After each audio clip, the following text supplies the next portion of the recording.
11 जुलाई को सावन शुरू हो रहा है। सब लोग ध्यान देना, गलती मत करना। रावण में शिव महापुराण में सुना है शंकर भगवान पर 108 कुछ भी शिव को चढ़ाना चाहिए श्रावण के महीने में। हमने पहले भी कहा था, पिछले लॉकडाउन की कथा निकालिए और श्रावण के महीने की कथा निकाल कर सुनना। उसमें कहा था आपके पास कुछ भी नहीं है तो 108 चावल के दाने चढ़ाइए, 108 मूंग के दाने चढ़ाइए, 108 आप चाहे तो सरसों के फूल चढ़ाइए, 108 चाहे तो सफेद पुष्प चढ़ाइए, 108 चाहे तो गुलाब की पत्तियां चढ़ाइए। पर सावन के महीने में एक नियम बनाना कि मैं 108 ये वस्तु शिव को समर्पित करती। उसका कारण क्या है? तो स्कंद पुराण में लिखा है शंकर भगवान को सावन के महीने में जब हम 108 कोई वस्तु समर्पित करते हैं तो शंकर उसको लाख और करोड़ों गुना कर कर हमको पूरे वर्ष में प्रदान कर देता है। इसलिए श्रावण महीने में 108 की महत्व।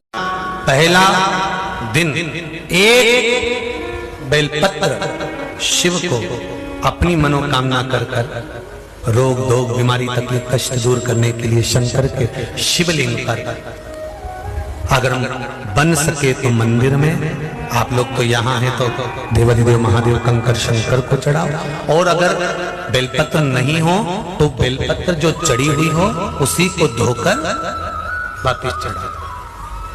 श्रावण के महीने में किसी भी एक सोमवार को अगर व्यापार नहीं चल रहा है, नौकरी नहीं मिल रही है, तो कोई तकलीफ आ रही है, तो कोई कष्ट आ रहा है, कोई रोग बढ़ रहा है, डॉक्टर से ऐसा लग रहा है कि ये बड़ी बीमारी बताने वाला है, शरीर में कोई गांठ पड़ गई है और वो जांच के लिए गई है, तो बिल्कुल श्रावण के महीने में किसी भी एक सोमवार को गंगा जल लेकर जाइए शिव मंदिर में। शंकर जी के मंदिर में थोड़ा सा गंगा जल नंदी को समर्पित कर कर, थोड़ा अशोक सुंदरी को समर्पित कर कर, थोड़ा गणेश और कार्तिकेय को समर्पित कर कर, थोड़ा सा गंगा जल जया विषहारा शामरीवारी बहुतली और देव को समर्पित कर कर, थोड़ा सा गंगा जल शिवलिंग पर समर्पित कर दो। उस गंगा जल को वापिस झेल कर लेकर आओ। 3 दिन तक लगातार उस गंगा जल को पीना प्रारंभ करो। उसके बाद जांच के लिए आप कहीं पर भी जाइए, बाबा कृपा जरूर करेगा, ये निश्चित। श्रावण के महीने में किसी भी एक सोमवार को अगर व्यापार नहीं चल रहा है, नौकरी नहीं मिल रही है, तो कोई तकलीफ आ रही है, तो कोई कष्ट आ रहा है, कोई रोग बढ़ रहा है, डॉक्टर से ऐसा लग रहा है कि ये बड़ी बीमारी बताने वाला है, शरीर में कोई गांठ पड़ गई है और वो जांच के लिए गई है, तो बिल्कुल श्रावण के महीने में किसी भी एक सोमवार को गंगा जल लेकर जाइए शिव मंदिर में। शंकर जी के मंदिर में थोड़ा सा गंगा जल नंदी को समर्पित कर कर, थोड़ा अशोक सुंदरी को समर्पित कर कर, थोड़ा गणेश और कार्तिकेय को समर्पित कर कर, थोड़ा सा गंगा जल जया विषहारा शामरीवारी बहुतली और देव को समर्पित कर कर, थोड़ा सा गंगा जल शिवलिंग पर समर्पित कर दो। उस गंगा जल को वापिस झेल कर लेकर आओ। 3 दिन तक लगातार उस गंगा जल को पीना प्रारंभ करो। उसके बाद जांच के लिए आप कहीं पर भी जाइए, बाबा कृपा जरूर करेगा, ये निश्चित। ये शिवलिंग जलाधारी यहां से जल अशोक सुंदरी के पास में से नीचे की ओर गिर रहा है, ठीक है। बेलपत्र नहीं है आपके पास चढ़ाने के लिए, मत चढ़ाओ। जल नहीं है चढ़ाने के लिए, मत चढ़ाओ। अक्षत नहीं है चढ़ाने के लिए, मत चढ़ाओ। पुष्प नहीं है शिव जी को चढ़ाने के लिए, मत चढ़ाओ। शमी पत्र नहीं है, मत चढ़ाओ। पर किसी शिवालय में, किसी शंकर के मंदिर में अगर तुम गए हो, तुम्हारे पास में कुछ भी नहीं है, जो भी भगवान का दर्शन तुमने किया है, तो यहां से जो पानी नीचे गिरता है उस गिरने वाले स्थान पर मात्र अपने हाथ का 3 बार स्पर्श कर कर बाबा से दिल की बात कहकर आ जाओ, तो उनकी मुराद बाबा पूर्ण कर देता है। वो सहज प्रसंग है।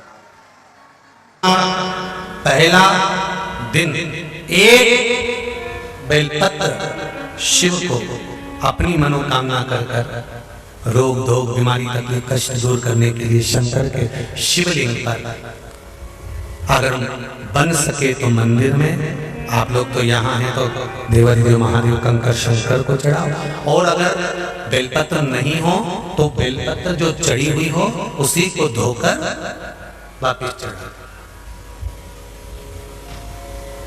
वापिस और सावन का महीना है, दिल से बाबा को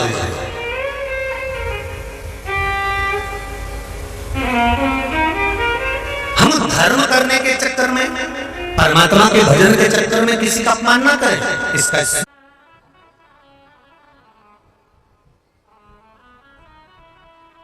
जब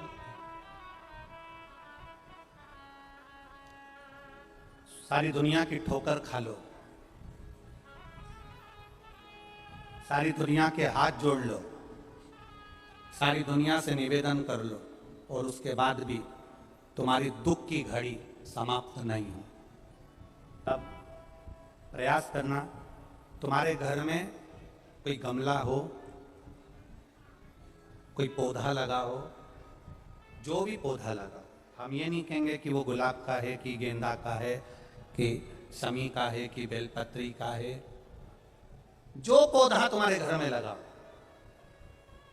जो पौधा, एक प्रयास करना। अभी सावन चालू हुआ है, अगर तुम्हें लगता है कि मेरी दुख का समय समाप्त नहीं हो रहा, मेरी दुख की घड़ी समाप्त नहीं हो रही, तो घर में रहने वाले जितने लोग आस्था चैनल पर कथा सुन रहे हैं, जितने फेसबुक यूट्यूब पर कथा सुन रहे हैं, और जितने पुष्कर राज की इस पावन धरा पर बैठकर कथा सुन रहे हैं, उनसे निवेदन करेंगे, श्रावण 2 सावन अब की बार हैं, एक अधिक मास का भी पड़ेगा और एक श्रावणीय पड़ेगा। ये जब 2 श्रावण पड़ते हैं तो इसमें हरि और हर का मिलन होता है, हरि और हर का मिलन, क्योंकि अधिक मास जो है वो भगवान पुरुषोत्तम का है, भगवान विष्णु का, और सावन के मध्य में अगर पड़ रहा है तो देवाधिदेव महादेव के साथ भगवान हरि का मिलन हुआ है, इसलिए इसको हरिहर श्रावण कहते हैं। ये 2 महीने के श्रावण में अगर मान लो एक दिन आपका निकल भी गया, 2 दिन आपके छूट भी गए, कोई दिक्कत की बात नहीं है।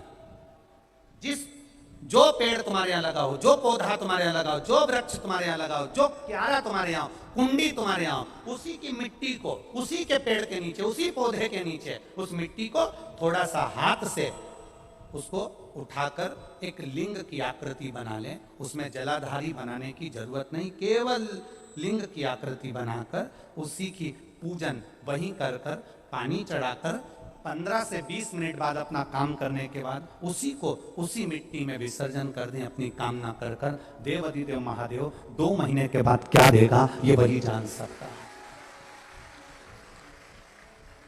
वो क्या प्रदान करेगा ये उसके ऊपर।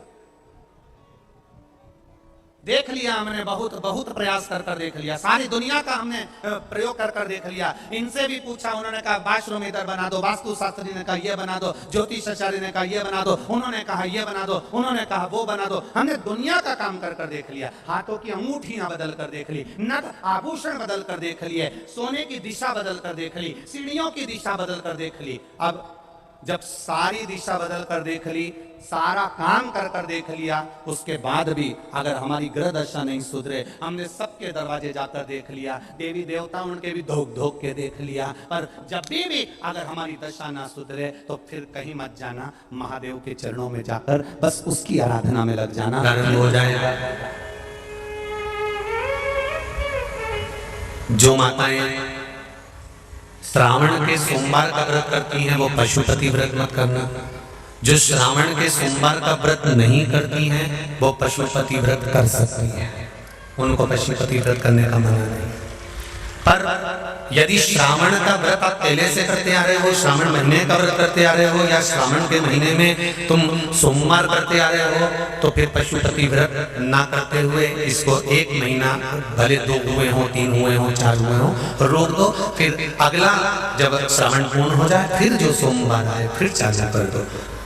पर अगर श्रावण का व्रत करते हो तो, और अगर श्रावण का व्रत नहीं करते हो तो पशुपति व्रत चालू है, मना नहीं।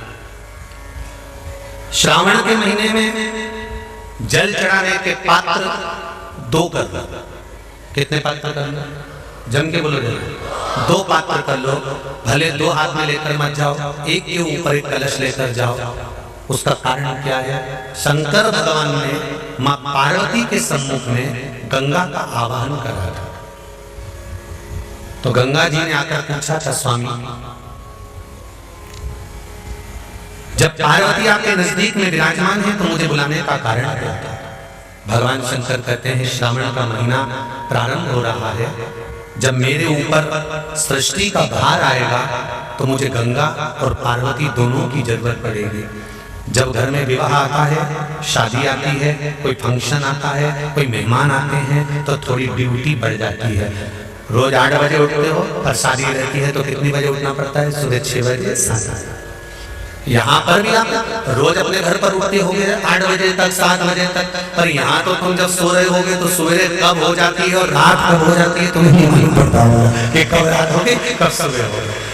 लोग ढोलक पीते पीते पीते पीते 11-12 1 और तुम्हारी लग गई जब की और बज गई 3:30, सब लग गए लाइन में नहाने और तुम भी भगी जल्दी से नहाने। अब नहाने में कहा जाए तो माता इतनी चतुर, उन्हें का बरसती हो रही है जल की। भगवान भी सोच समझ के पानी गिराता था, 3 बजे से गिराना चालू करता था 6 बजे तक। उस बीच में भगवान को भी मालूम है मिश्रा जी कहाँ से नल लाएगा, इसलिए उन्होंने चारों तरफ से पानी गिराया। बोलो सही है कि गलत है? सब बाहर निकली धीरे से, इतनी चतुर राम जी, गजब की चतुर चतुर लोग आया है, गजब। पर एक बात कहूंगा, दिल लेकर आए हो, मेरा महादेव भी तुमको दिल से लुटाएगा, दिल लेकर आए हो। कल हम जब आप लोगों से मिलने, हमारा नियम है जो हम जहाँ भी कथा भी करते हैं, चाहे रायसेन करी हो, चाहे सागर करी हो, चाहे जहाँ कथा करते हैं वहाँ रात में जो लोग रुकते हैं उनसे प्रयास रहता है कि थोड़ा मिले। एक नियम बना रखा, भले वो 1,00,000 लोग हो, 25,000 हो, 50 और जितने टेंट लगते हैं समय मिलने का मन करता है। आपसे कल भी मिलने आए थे और कई लोगों की आंख में आंसू भी थे, कई लोगों के हृदय भी नम थे कि हम अब कल चले जाएंगे। पर दुख मत करना, दूसरा कोई स्थान हो वहां से जाओ तो वापिस आने की गारंटी है कि नहीं है, पर यहाँ तो सील और ठप्पे लगाकर भेजता है कि वापिस बुला लेगा। तो फिर क्या दिक्कत? उसकी आराधना मात्र करिए।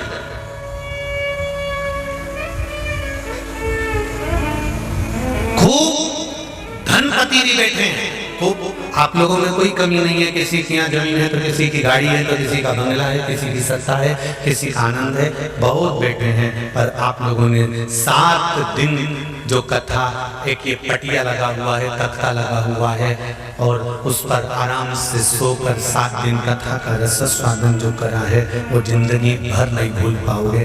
बाबा इतना देगा कि आप लोग उसकी कृपा ही दरअसल,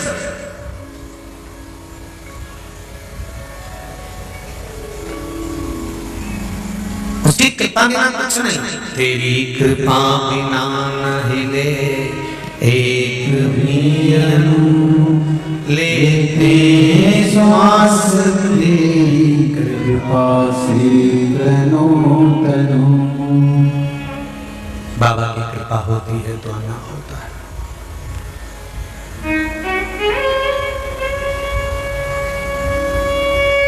कोई नेपाल से, कोई झारखंड से, कोई उत्तराखंड से, कोई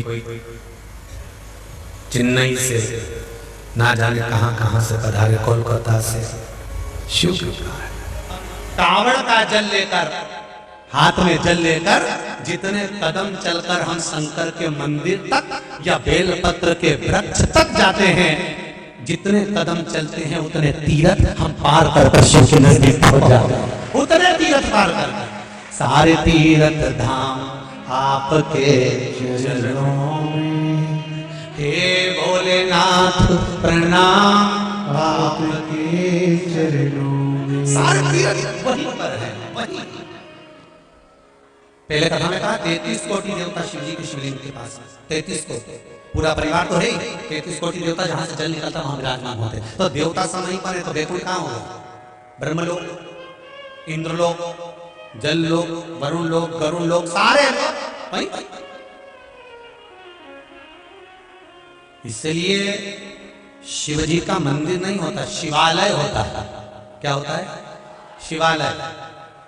शिवालय का मतलब होता है लय, लय मतलब इसमें विलीन हो जा, शिवा लय इसमें समा जा।